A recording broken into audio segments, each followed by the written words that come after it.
What's up, you guys? Sean Ross Sapp here with a name you know, and if you don't know, you're gonna know her. I remember walking into the Midtown Event Theater and seeing this woman hold a full-grown man over her head in a suplex. And ever since then, I've been like, you know what? I gotta talk to Jody Threat, and I finally get to. Jody Threat, how you doing? I'm good. Yay. I'm We're so talking. I'm so excited. I got my first look at your work in person, Summerslam weekend, Toronto, Um, 2019, and you were all over the place then. That was and you were the standout performer to me. As I said, I walked oh, into a room, you were holding somebody over your head. My wife to the left of me was like, "Whoa." Like she'd never seen it before. Uh, right. I mean, and then just a few months after that, the pandemic kicked in. Oh my God. It's true. So how has that affected you as somebody who was really emerging in the wrestling world? You kind of like nailed it right there. I was on such a high, and to hit such a low, pretty insane. Like that summer alone started off by me landing an acting gig, and getting my acting union card, if you will. From there, being able to do a UK tour into that SummerSlam weekend, into my WWE tryout, into the end of the world. So it was like a high, and then low.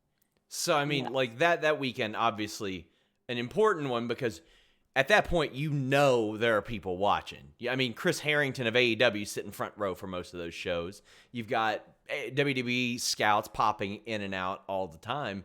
What was your mindset going into that? Because I'm sure that there were a lot of people who got their eyes on you for the first time there, and you made quite an impression.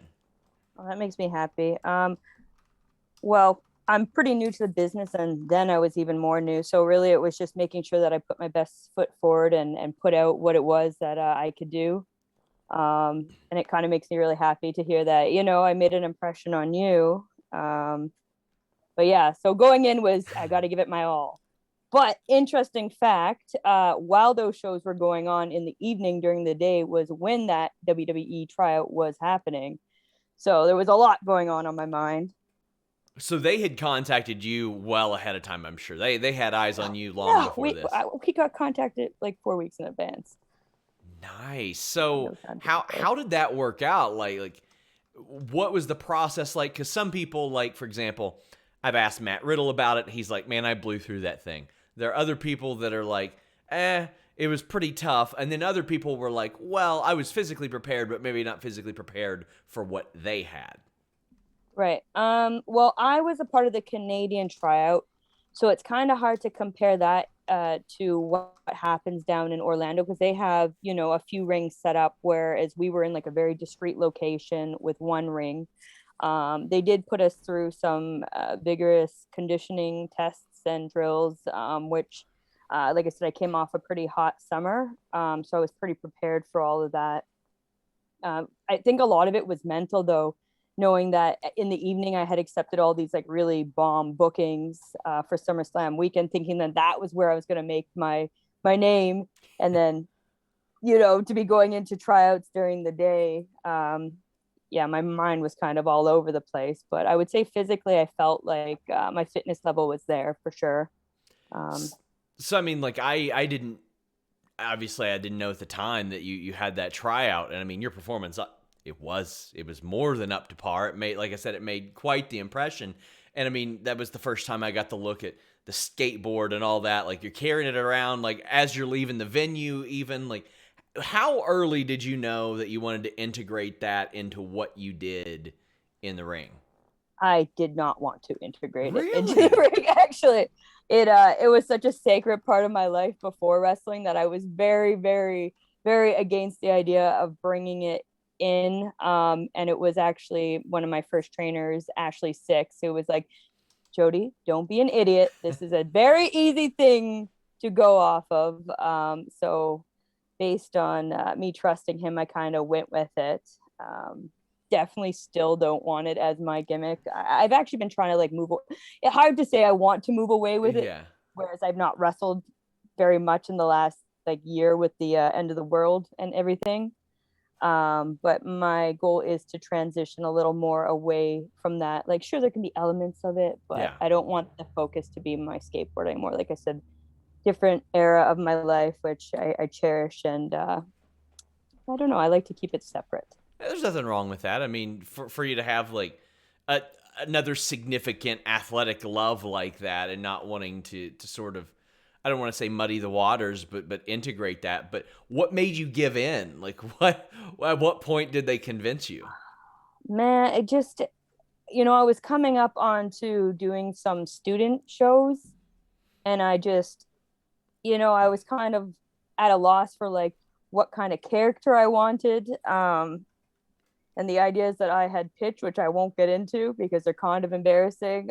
My trainers were like, come on, we can do better than that. And so, How embarrassing could they be?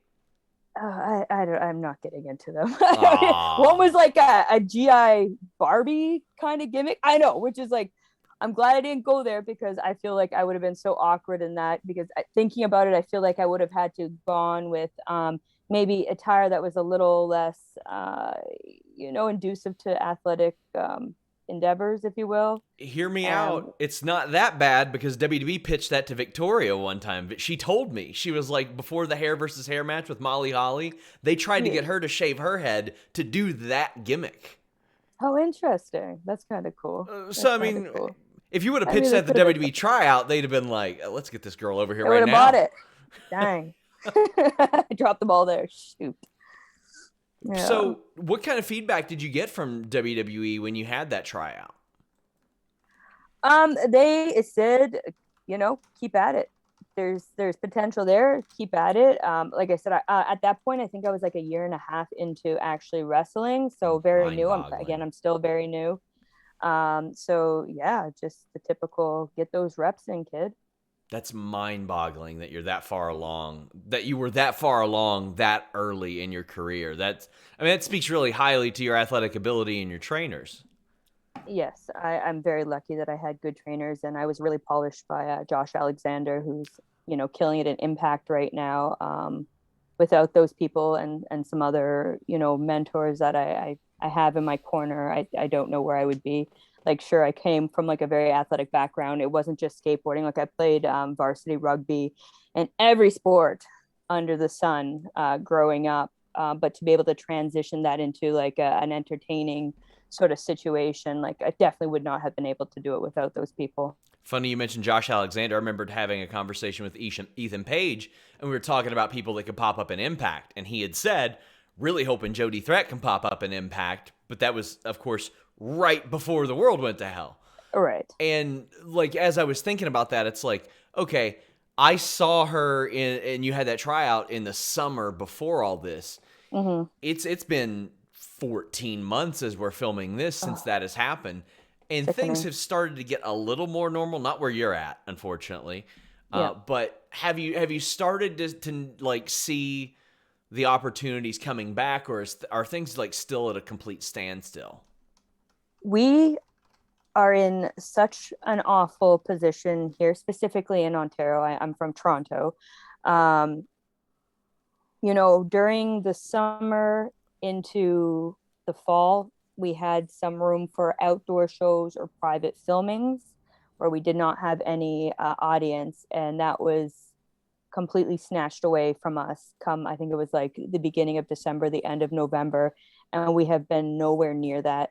As we were talking off camera, just Friday, we've had some more serious restrictions come into play, and there's, for the minimum 5 more weeks, we're in this like a stay-at-home order, which is like essentially like martial law, if you ask me. Like, on Friday, they were saying cops were able to pull us over and ask where we were going. That was, pulled back over the weekend once they assessed everything and realized maybe that's, against our rights as Canadians. But we can't even go to the gym. Like, gyms have been closed for 6 months.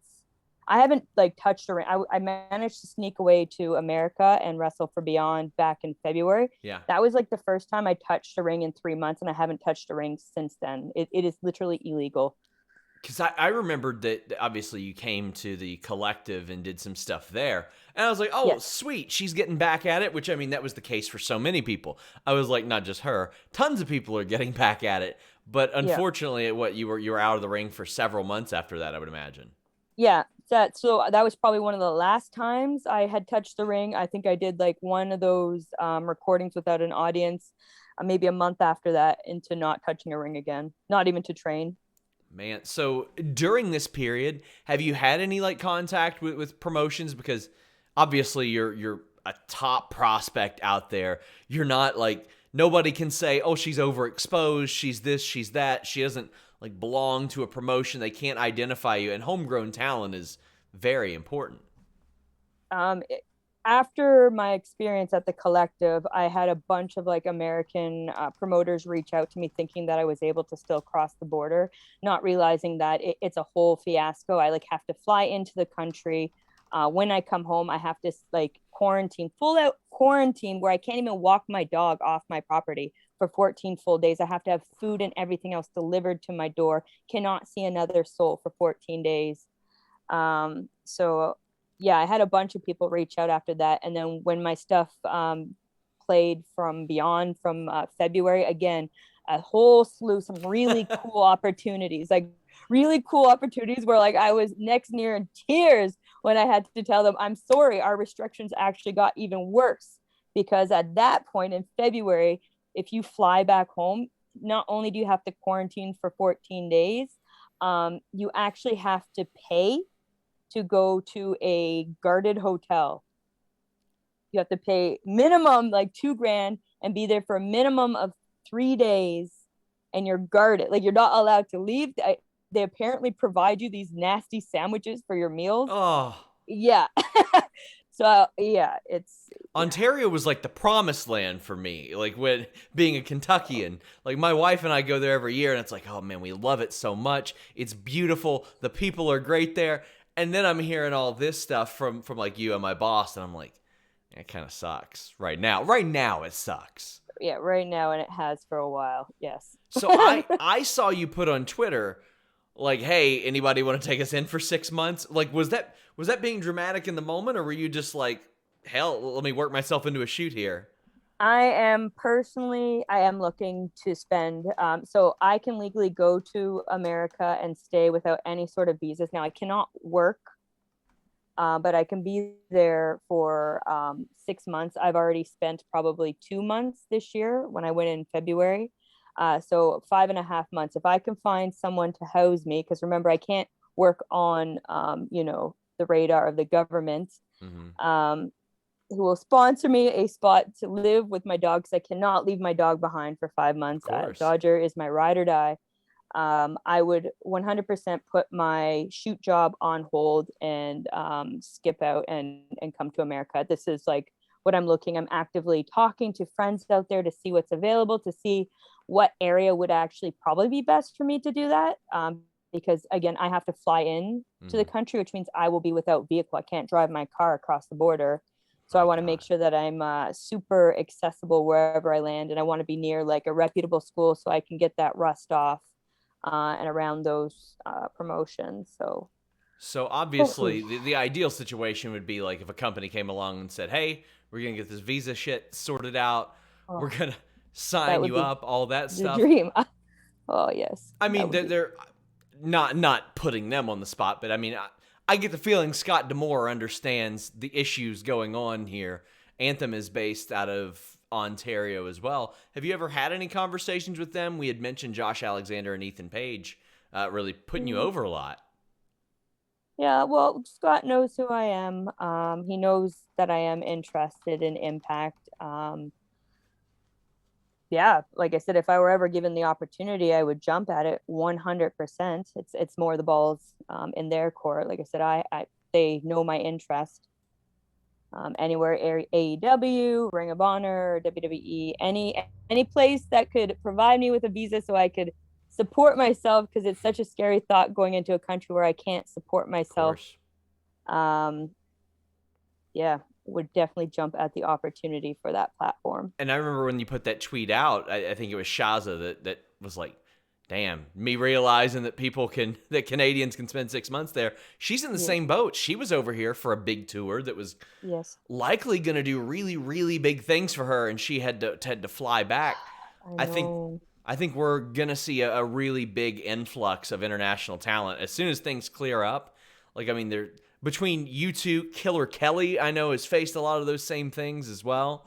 But what you all do have is, when things get normal, a pretty robust Ontario indie scene as well. I mean, I know that there's been a lot of good work done there, but with A1, whenever that runs, are there any particular indies that you prefer to work in that area? I know C4 was a really good one as well.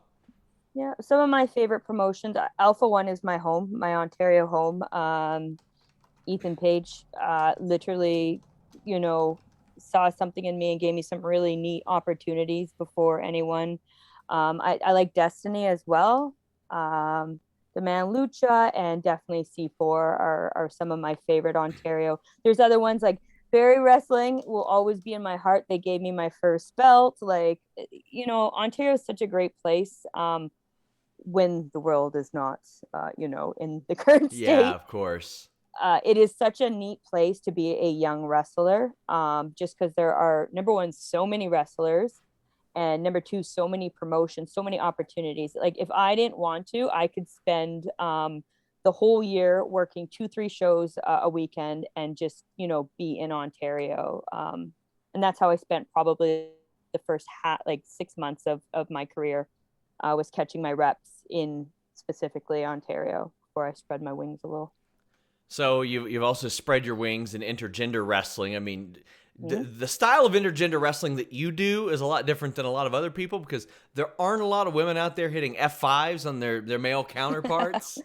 Sure. So, I mean, like, do you ever run into people that are like, you sure you can do this? And you're just like, I got it. I got this. I feel like I'm really lucky, and I've been in really welcoming situations where, no one's been like, are you sure? Like, I don't really feel comfortable. I've only really ever worked like intergender matches where people were comfortable and felt I was competent in the role. So I guess I'm very lucky in that way. I particularly love, I think it was John Silver at Beyond. That was a fun, and seeing what he's doing now, just since then, he's exploded and become this phenomenon. Exploded. Yes. Yeah. He's cool. Unreal. One of the funniest dudes out there. And I mean, you guys were beating the hell out of each other. It was phenomenal.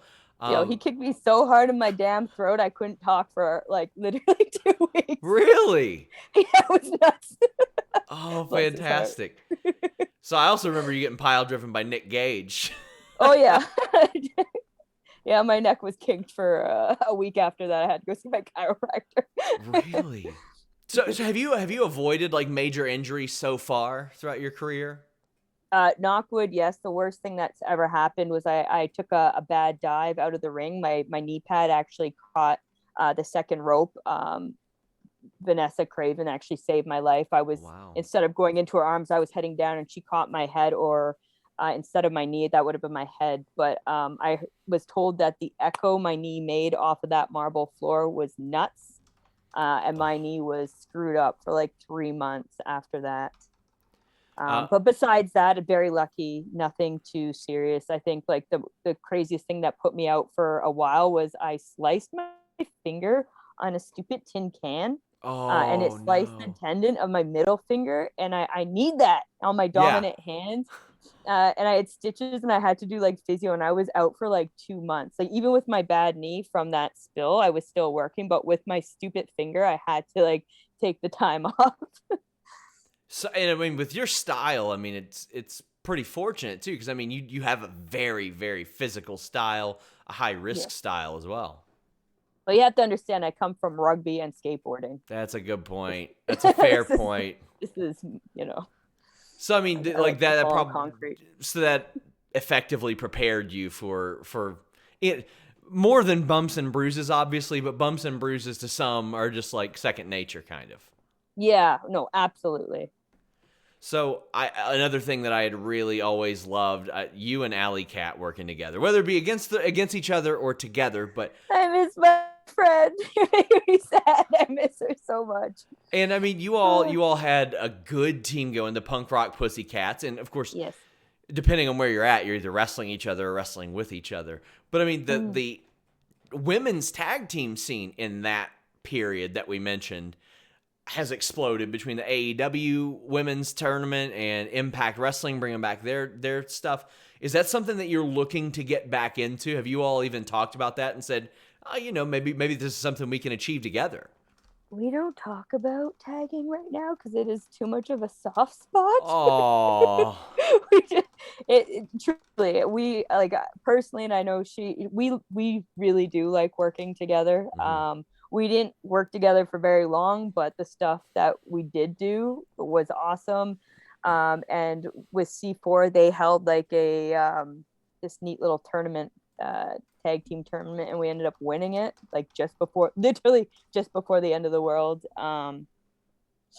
So yeah, we don't talk about it. I mean, even though like you said, it wasn't like that many matches, but I think the fact that it was across so many different promotions in that short amount of time, like it was beyond A1, and I feel like it was also C4. Like you all worked like a lot of different places together in a very short amount of time. I don't even think I got to see the Beyond match, but I just knew that I think it was AG told me that he worked you all. And Yes. And like it did seem like it was more because you all were all over the place. Yeah. Man. And now I can't even see her. Man, now I've depressed you even more. Hug her. I'm actually so sad. I interviewed her a couple months ago. She buried some action figures that I had. She hated she hated the 90s WWF figures. That's a heel move. Like, what do you think of her persona change we've seen a little bit lately? Allie Kat. Well, I love it. She's wild and aggressive. She'll kill you. You know what? I dig it. It seems like it fits in a little bit more with you. I mean, that's always been her inside. She's just letting people see it now, you know? That's fair. I had noticed once upon a time you posted a picture with Trish Stratus. What a wonderful woman she is. Just such a kind lady. How did that go? How did that come about? And please tell me about that. That was during the same summer where all that cool stuff was happening for me right before the end of the world. She just needed to get a bit of ring rust off before she went and did the pay-per-view. And so myself and Alexia Nicole rolled around with her a few nights just to make sure she was nice and prepared. And what an opportunity. I actually got to interview her right before that, and I asked her about her preparation. She probably mentioned you by name now that I think about it. I'd have to go back and look. But, I mean, that had to be a flattering thing, too. One of the GOATs. And it's like, well, you're tasked with getting her ready. How cool is that? Like, how cool. That was like one of those, like, wow moments for me. It's just, and she did still have it. It was still incredible. Oh, yeah. There was no rust. So I'm sure you've seen, there are a lot of negative things that get headlines. I like to get headlines for positive things. So instead of shooting hard on people, we do shooting softly, where I'll ask you to say nice things about some people that you've worked with in the past. I'm just going to drink some water, and now you got me sweating. Oh, God, okay. There you go. See, now what I've noticed is there have been a couple times through this where I've asked people, then off the air, they're like, I fucking hate that person. But they couldn't. I'm Canadian. We don't hate people. I know. All right, we're nice. You're wonderful. So we'll start off with another fellow Canadian, Speedball Mike Bailey. Oh, he's bomb. I wish I could kick like him. He's got some fantastic kicks. I'm glad that now there's a real possibility that we'll be able to see him when things get normal again as well. Right. How about Kylie Ray? She has recently announced that she'll be back at Warrior Wrestling soon. She might be one of the most genuine, sweetest people I have ever met. And again, I come from the land of Canada where we're supposed to be hella nice people, but there's just something special about that woman. And it makes me so happy to know she is okay. And I can't wait to meet her in the ring again. Jordan If you Grace. haven't watched that match, I highly recommend you watch that match. Jordan Grace. She's bomb. She's so strong. It's so cool to meet another person that, likes to be strong. Very cool. As we're filming this, she actually just finished up with Impact Wrestling. Nevaeh, I know you've worked her a few times.